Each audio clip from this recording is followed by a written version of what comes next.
जदि आपण माने निर्माण श्रमिक कल्याण योजना स्कॉलरशिप बा लेबर कार्ड स्कॉलरशिप पई आवेदन करिया पई चाहुचंती ताहले केमिति आपण माने घरे बसी ऑनलाइन रे आपणक मोबाइल फोन द्वारा अति सहज रे एथि पई आवेदन करि परिबे आसंतु देखिबा। पई प्रथमे तो आपणकर जेकोनसी गुटे ब्राउजर रे जाई सर्च करंतो ओडिशा स्टेट स्कॉलरशिप लिखि सर्च कला परे आपणक सामने रे जो प्रथम लिंक शो करूचे आपण तारी ऊपर क्लिक करंतो। जेमिति आपण सेथरे क्लिक करिवे आपण आसी जिवे scholarship.odisha.gov.in रो ऑफिशियल वेबसाइट को नले वेबसाइट रो लिंक टी आपण को डिस्क्रिप्शन रे देई देछि आपण सेठु भी चाहिले डायरेक्ट वेबसाइट को आसी पारंती। एठा को आसिला परे एठी आपण माने 3 लाइन ऊपर क्लिक करंतो एवं स्कीम्स ऊपर क्लिक कर दियंतो। तापरे आपणक सामने रे समस्त स्कीम बा स्कॉलरशिप गुडी को शो करिवो। तो एबे आपणकर जो स्कॉलरशिप टी बाहरी छि जोटा कि होछि निर्माण श्रमिक Kalyan Yojana jar last date होछि 30 सेप्टेम्बर 2024। एही स्कॉलरशिप पई केउ माने आवेदन करि परिबे ना षष्ठ एवं सप्तम गर्ल्स चाइल्ड बा झियो पिला जहांकर स्कॉलरशिप अमाउंट रहिछि 2000। अष्टम रो ऑल स्टूडेंट पुओ एवं झियो पिला आवेदन करि परिबे जहांकर स्कॉलरशिप अमाउंट रहिछि 2000। नवम एवं दशम पिला भी समस्त आवेदन करि परिबे।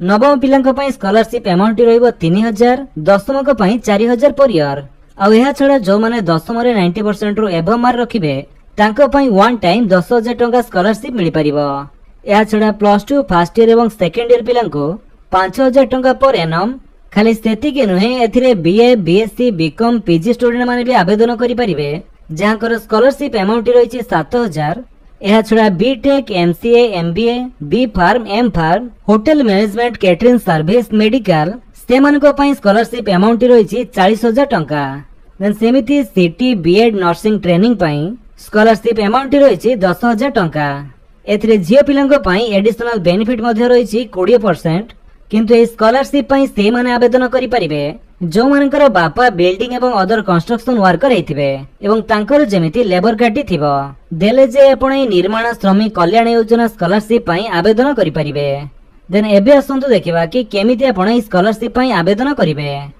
तो सेथि पई प्रथमे आपण को एठारे लॉगिन ऊपर क्लिक करिया पई पड़िबो। तापर स्टूडेंट लॉगिन ऊपर क्लिक करंतो एवं तापर आपण को सामने स्टूडेंट लॉगिन पेज टी ओपन हे जिवो। एठारे जदि आपण पूर्व रजिस्ट्रेशन करिसंती ताले आपणकर आधार कार्ड नंबर एवं पासवर्ड दे एठारो लॉगिन हे परिबे। आ जदि आपण न्यू यूजर आगुर आपण कोनोसी रजिस्ट्रेशन करि नाहंती ताले प्रथमे आपण को एठारे रजिस्टर हियर ऊपर क्लिक करी रजिस्ट्रेशन करिया पई पड़िबो। सेथि पई एठारे आपण टिक करंतो एवं प्रोसीड ऊपर क्लिक कर दियंतो। प्रोसीड कला परे नेक्स्ट पेज रे आपणकर जो आधार कार्ड नंबर टी सेटा आपण दे दियंतो। जे स्कॉलरशिप पई आवेदन करूचंती से स्टूडेंट कर आधार नंबर टी दे सला परे गेट ओटीपी ऊपर क्लिक करंतो। तापरे आपणक से आधार कार्ड सहित लिंक थिबा मोबाइल नंबर को गोटे ओटीपी जीवो। को मोबाइल नंबर को ओटीपी जाईची से नंबर रो लास्ट 4टी नंबर आपणक ठेरे शो करथिबो। तो ए नंबर को आसीथिबा ओटीपी टी आपण ठेरे देई दियंतो।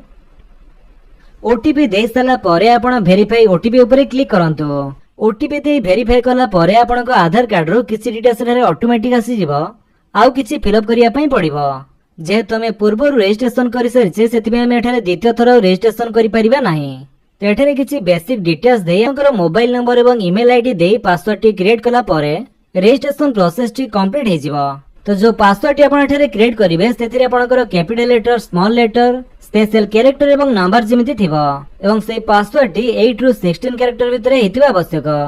तो रजिस्ट्रेशन परे आपण पुणी थरे लॉगिन ऊपर क्लिक करंतो। देन स्टूडेंट लॉगिन ऊपर क्लिक कर दियंतो। तापरे एबे आपन को ठेरे लॉगिन होआ पई पड़िबो। तो लॉगिन करिया पई प्रथमे आपनकर यूनिक नंबर किबा आधार नंबर टी ठेरे देई दियंतो। तो हमर जो आधार नंबर टी हम रजिस्ट्रेशन टाइम रे देइथिले से आधार नंबर टी देई दबा।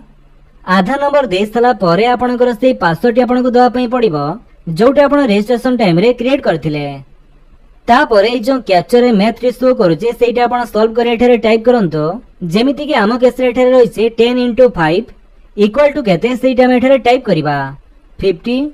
दे सला परे आपण साइन इन ऊपर click करंतो।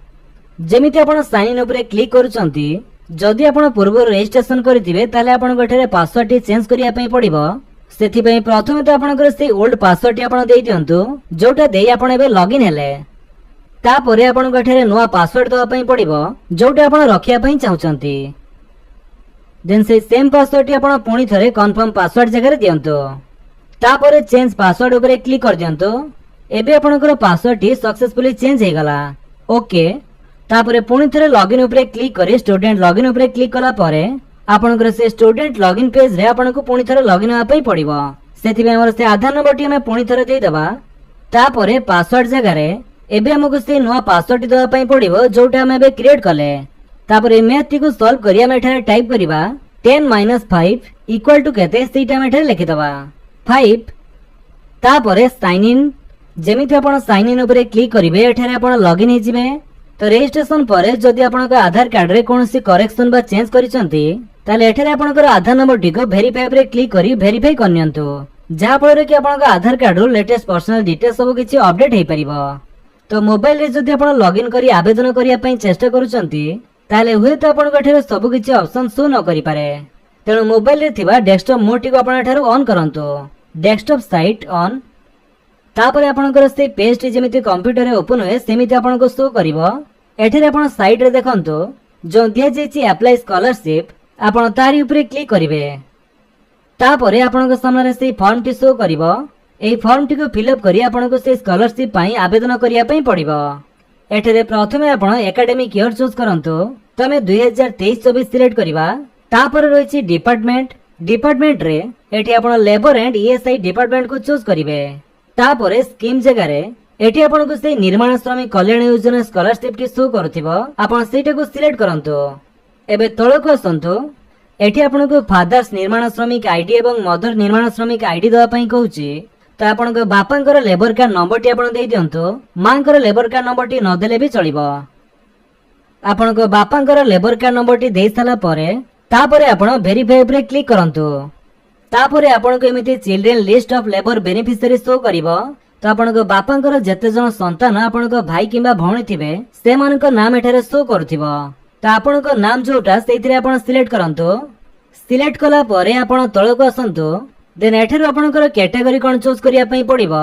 General SC ST OBC SCBC EBC जहा भी आपणकर कैटेगरी बा कास्ट हेतिबो सेटा आपण चूज करंतु तापरे आपणकर गोटिया पासपोर्ट साइज फोटो एठारे अपलोड करिवे जो फोटो रो साइज टी आपनको 100 के भीतर रखिया पई पड़िबो तापरे आपण सिंपली चूज फाइल ऊपर क्लिक करी से फोटो टी को आपण अपलोड कर दियंतो एवं एठी आपणकर applicant name gender religion date of birth एवं आधार नंबर टी ऑटोमेटिक आसी जेतिबो तो आधार कार्ड एवं लेबर कार्ड रो एठे किछि डिटेल्स ऑटोमेटिक आसी जेतिबो आ जदी किछि बाकी थाए तले सिटा आपण फिलअप करनियंतो तापरे एठारे आपणकर बापा एवं मांकर फोटो अपलोड करिया पई पड़िबो तो प्रथमे फादर्स फोटो जगह रे आपणकर बापांका फोटो टी कोठरो ब्राउज ऊपर क्लिक करी अपलोड कर दियंतो सेमिति मांकर फोटो भी आपण अपलोड करंतो तापरे बेनिफिशियरी डिटेल्स रे आपनको फादर्स बा बापांको Aadhaar number labour card registration date father date of birth nature of job child name तेसु आपनको लेबर कार्ड रो ऑटोमेटिक आसी जेतिबा आपनको फिलअप करिया पई पड़िबो नाही जदि सब ऑटोमेटिक न आसुची तले आपनको लेबर कार्ड रो देखिए सब फिलअप कर दियंतु तो जोथिरे आपनको एमिति रेड कलर रे एक्स्ट्रा मार्क रहिछि से सब आपनको फिलअप करिया पई पड़िबो से सब मैंडेटरी आ बाकी डिटेल्स न देले भी चलिबो तापरे एड्रेस इन्फॉर्मेशन रे आपनकर एड्रेस टी दे दियंतु जेमिति कि आपनकर district block GP village pin code एवं पूरा एड्रेस टी आपण एठारे टाइप करि परिबे ए समस्त डिटेल्स दे सला परे आपण नेक्स्ट ऊपर क्लिक करंतु देन नेक्स्ट स्टेप रे आपनको दवा पई पड़िबो एकेडमिक इन्फॉर्मेशन एठारे एजुकेशनल क्वालिफिकेशन डिटेल सेक्शन रे स्टूडेंट लेवल रे आपनको चूज करिया पई पड़िबो आपण जूनियर लेवल की सीनियर लेवल जदि आपण 6 रो 10th भितरे पढुथिबे ताले आपण जूनियर लेवल को सिलेक्ट करिवे आ जदि आपणकर +2 एबव ताले आपण सीनियर लेवल को चूज करंतु तो जहाँ भी एठारे चूज करिवे से अनुसार आपनको क्वालिफिकेशन डिटेल्स दवा पई पड़िबो तापरे मैट्रिक टी आपणकर एनुअल की सप्लीमेंटरी ता आपण चूज करिवे तो हम एनुअल रहिया पई दबा एवं तळे आपणकर क्वालिफिकेशन डिटेल्स दवा पई पड़िबो जेमिति कि कोर्स जगह रे आपण क्लास 6 बा 10 चूज करंतु तापरे बोर्ड टी को सिलेक्ट करंतु बीएससी ओडिसा बा आपणकर जो बोर्ड हेतिबो तापरे पासिंग ईयर रे आपण मैट्रिक को वर्ष पास आउट हेतिले ता आपण चूज करिवे एठी आपणकर रोल नंबर टी दियंतु मैट्रिक रे जो रोल नंबर टी सेटा आपण देबे रोल नंबर टी देई साला परे आपनको मैट्रिक रे जो टोटल मार्क टी सेटा आपण गठे दवा पई पड़िबो केते मार्क रे आपण परीक्षा दिथिले से टोटल मार्क टी आपण देई दियंतु तापरे सिक्योर्ड मार्क जगह रे सेथिरो आपणकर केते थिला ता आपण देबे मार्क देई साला परे परसेंटेज टी आपणकर ऑटोमेटिक एठारे आसी जिवो तापरे मैट्रिक रे जो मार्कशीट टी सेटा आपण गठे अपलोड करिया पई पड़िबो आपण सिंपली ब्राउज ऊपर क्लिक करी आपणकर मैट्रिक मार्कशीट टी गठे अपलोड कर दियंतु तो मैट्रिक क्वालिफिकेशन दे सारा परे नेक्स्ट आपनकर जहाँ भी क्वालिफिकेशन थिबो तार कोर्स टी आपण एठारु चूज करंतु। तो आमे एठी +2 चूज करिबा तापरे बोर्ड टी आपनकर सिलेक्ट करंतु से जेसी ओडिसा कि आउ कोन सेमिति पासिंग इयर टी आपनको चूज करिया पई पड़िबो को वर्ष आपण +2 पास आउट हेचंती देन रोल नंबर टी आपण देई दियंतु +2 रो रोल नंबर टी देबे